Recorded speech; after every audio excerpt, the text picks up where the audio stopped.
In this video, I'm going to show you how to create this photo manipulation using Photoshop. So let's get started.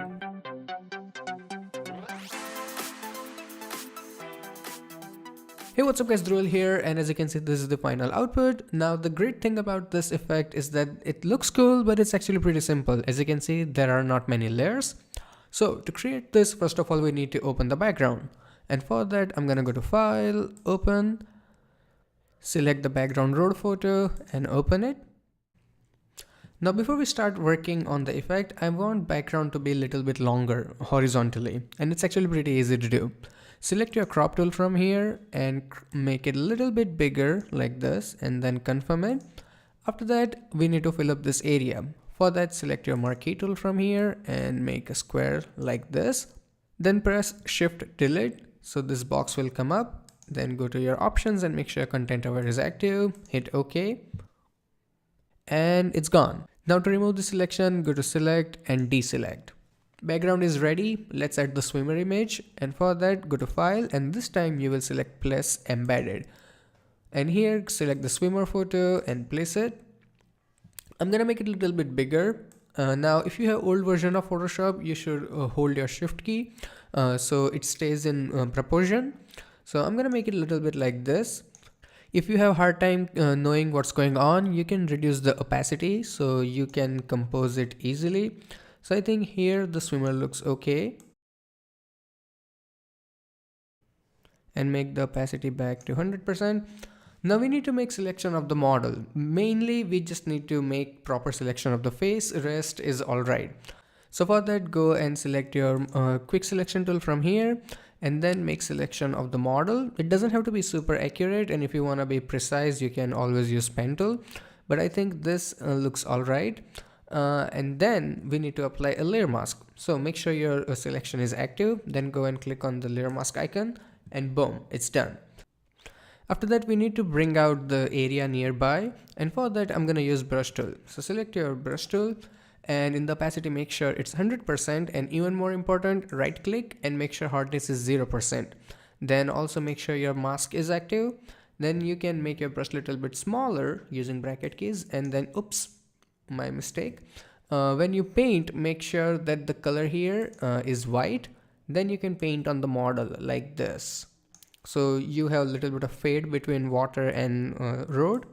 Now it doesn't have to be super perfect, as you can see here. I'm gonna show you how to fix it. Now it looks good, but it's not that good. So to make it better, make sure swimmer layer is active, then press Command J, Control J for Windows.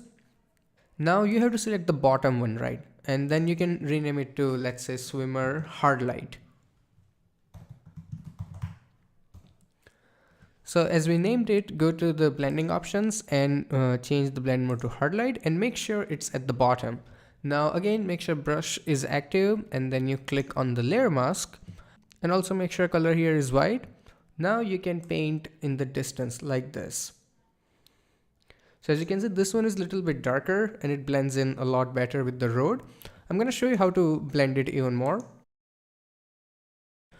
Now go to opacity of this layer and change it to 65. So as you can see, now it blends in a lot better.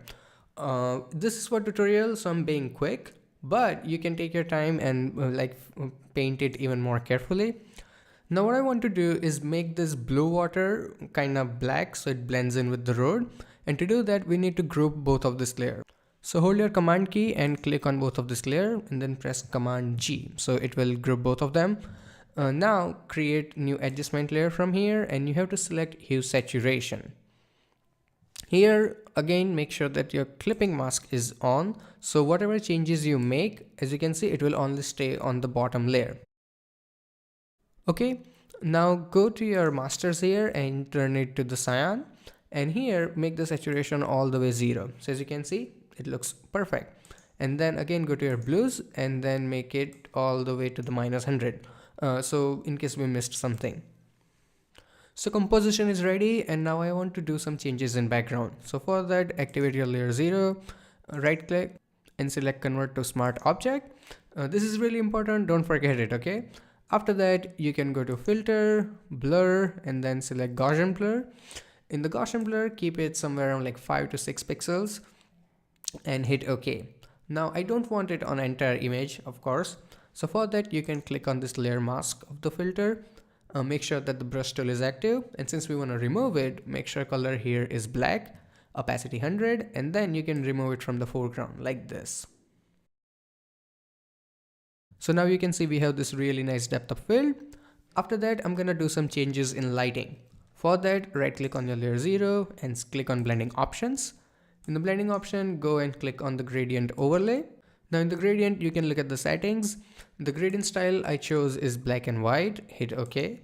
And it's coming from left to right. So angle is 180, style is linear, and the blend mode is soft light. Opacity, you can keep it like 40 to 50%, however strong you want. So I think 40 looks okay. Then hit OK. Background is ready. Now let's add some artificial lighting. For that, activate your hue saturation layer and then click on this new layer icon. We have blank layer. After that, click on the paint bucket tool and fill it with black color. Make sure that the color is black. It's really important. Then go to your filter, render, and then select lens flare. In the lens flare, I'm gonna select the third one, 105. Keep it in center and then hit OK. Now I'm also gonna apply some blur on the lens flare. So go to filter, blur, and then Gaussian blur. You can skip this step if you want, it depends on you. So I'm gonna go and hit OK. So it's really soft. After that, go to your blend mode and then change it to screen. So the black part is gone. Then select your move tool, and then now you can move it around to the side, something like this. Now at the moment it's colorless, so let's make it colorful. For that, create new adjustment layer and then select hue saturation. Now again, I'm gonna turn on the clipping mask. So whatever changes we do will stay on the lens flare. So I'm gonna make it colorize, and then I'm gonna increase the saturation to somewhere like 60-70%. So it's very noticeable. And then go to your hue, and hue keep it like 30-40. All you have to do is get really nice orangish color. So 41 looks all right, and then close it. So model and background both are ready. Now I'm going to do some color correction on entire photo. For that, go to your adjustment layers and then select selective colors. In the selective colors, first of all, make sure your neutrals are active. Now I'm going to add in some red color. So for that, I'm going to make it -8. Then I'm going to go to my yellow and add a little bit of yellow. So 4 to 5 should be enough. 4 looks good. After that, go to your blacks. In the black, I'm gonna just remove a little bit of black, so we have, you know, that hazy look little bit. Looks all right. Then you can go and close it. So final effect is ready. Now all you have to do is adjust little bit of things here and there. So first of all, I'm gonna make the lens flare a little bit bigger. Activate your layer 1 here, the lens flare, then press Command T, and then you can make it a little bit bigger and then adjust it so it's more impactful like this. Confirm it. Now I'm also gonna make the model bigger, so activate your group 1, the model group, Command T, and make a little bit bigger. Some adjustment in selective colors. And that's it. This is the final output.